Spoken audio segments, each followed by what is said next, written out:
So I'm Sharon Goldberg. I'm a computer science professor here at BU. And what I study is network security. I am most interested in the security of the protocols that we use in the core internet, but I've also been following a lot of the discussions, policy discussions about privacy and encryption as well.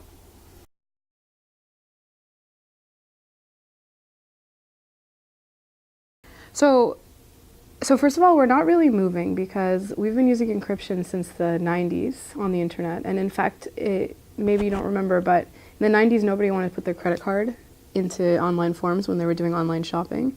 And what encryption was introduced to do was to make people feel safe to actually do payments online so that their credit cards wouldn't be stolen. And back in the day, it used to be that basically, like when you went to buy something, you would have that particular interaction, like the payment interaction with the website would be encrypted, and that would be protecting your credit card information from network attackers from stealing your credit card info, which would be really easy to do if the connection wasn't encrypted. So that's kind of why encryption was first introduced. Now, it turns out that encryption protects against lots of things being lost. So at the beginning, people were just thinking about their banking information. Like no one was going to do online banking if the connection wasn't encrypted. No one was going to do, buy stuff from Amazon if the connection wasn't encrypted. And so there was sort of like a push to get encryption rolling on the internet even before we knew how to do it properly.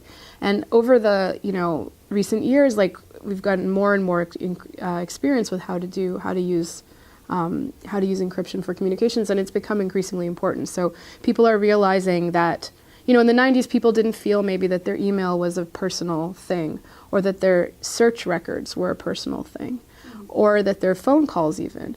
But now it's becoming more obvious that this information is constantly being stolen, right? So we have, there was the Target data breach, there was the Office of Personnel Management data breach where, the security clearance information for basically everyone who works for the government was stolen, including extremely personal information like who you had dated, basically everything about you for very, very high-risk people was stolen from the government. So, everything from sort of small-scale things to very, very important things for national security we know is at risk for being basically stolen. And one of the things encryption is there to do is to protect against that. So that's one thing, and I think that the general public is realizing how much information of themselves is being placed online. Like, your thoughts are being recorded by computers in a way that they weren't before. So how many times have you gone into a search box and typed like, why do I feel so bad today? Or you type your name, or you look up someone you're interested in dating, or all of these thoughts that you would have once only had in your head you would never say these things out loud to someone, but you say them to the chat box, or you say them to the search box. And so people, I think, are becoming more concerned about this information. It's becoming sort of like closer to people. It's not just something that, geeks like me think about, but it's actually something that people think about every day. And so I think because the public is sort of more aware of these things, there's been, and also, as the public becomes more aware and more attacks are happening, then there's been an increase in the use of this technology in general.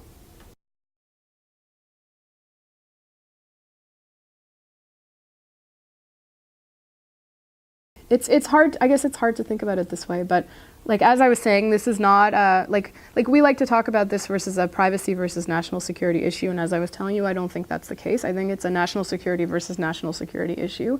We are all using the same technology, including Hillary Clinton. Hillary Clinton likes to use a BlackBerry. That should be the most sort of strong example that you can think of. This was a Secretary of State.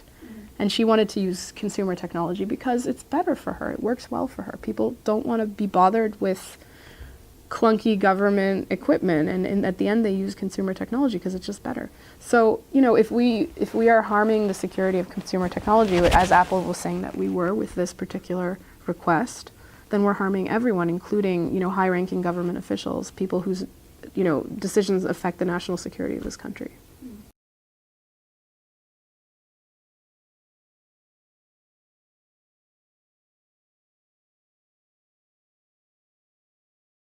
So the right to be forgotten is really interesting because, I agree with the sentiment, but I don't know if I agree. So here's the issue. So if you're a European and you legislate the right to be forgotten, that gives people the right to sort of remove information from them about themselves from the internet. So that's like basically, I don't know if you remember this, but probably you don't, but like the last generation of students was doing file sharing, and they would sort of download movies from the internet illegally, and then someone would catch them and they would get a DMCA takedown notice that would say stop downloading illegally or we're going to take you to court.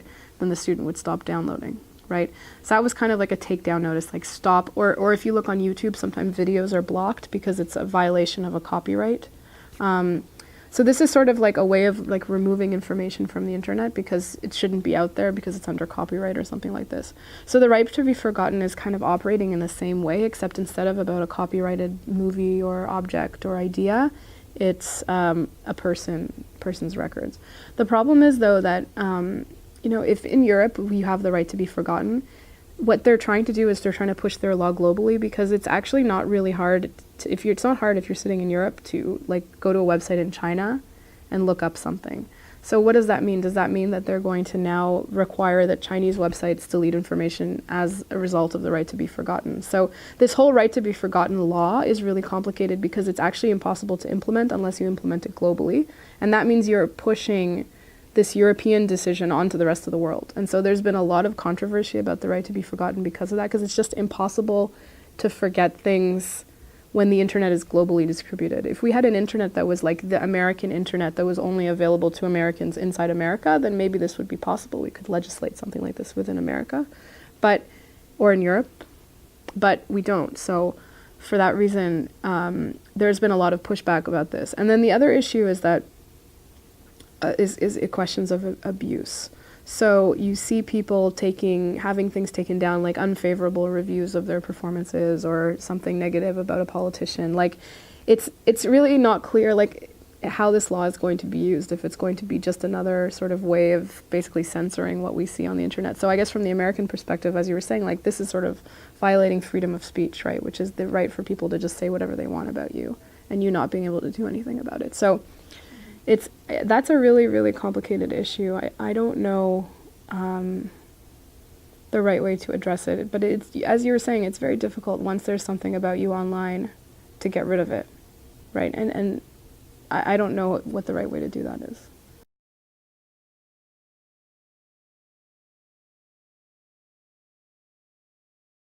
I think you can limit what you put online yourself. That's one way to do it. So, don't post everything on social media. I use Twitter, but I only post like professional stuff. So things to do with my research and my thoughts on policy, but not like I went for a walk with my, whatever today. So that's one way of limiting information. At the same time, it's really hard because if you're browsing the internet, the websites are collecting information about you, and that's sitting in databases that you have absolutely no access to, and it's really hard for you to do anything about it. And I think that basically the short answer to that question is no, except don't add more about yourself. I think what would be,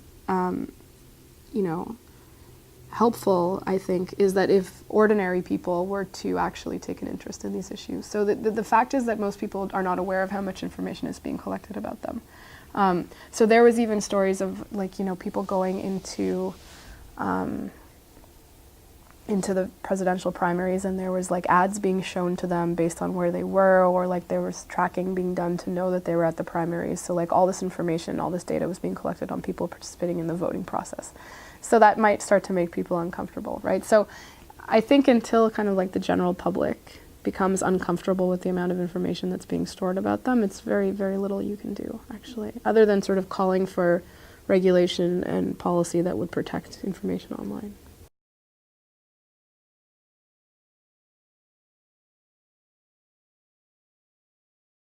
So I teach a class in which my students are taught how to hack, and I have sort of rules, which is don't hack, live websites, don't cause damage. So things like hacking, for example, they actually have kind of like a code of ethics. So if you are like what we call a white hat, so someone who's hacking in order to find vulnerabilities such that they can be fixed to protect the public, which is like what I do and my students do and a lot of my colleagues do, right? We have basically ethical standards to which we behave kind of like the same way doctors would, right? So there are a lot of these types of fields, and I know specifically about my own field. Like you can do hacking and like steal money from the banks, or you can find vulnerabilities in banking websites, disclose them to the bank so that they can fix them, wait until they're fixed, and then make your hacks public, right? That's what we do as white hat hackers.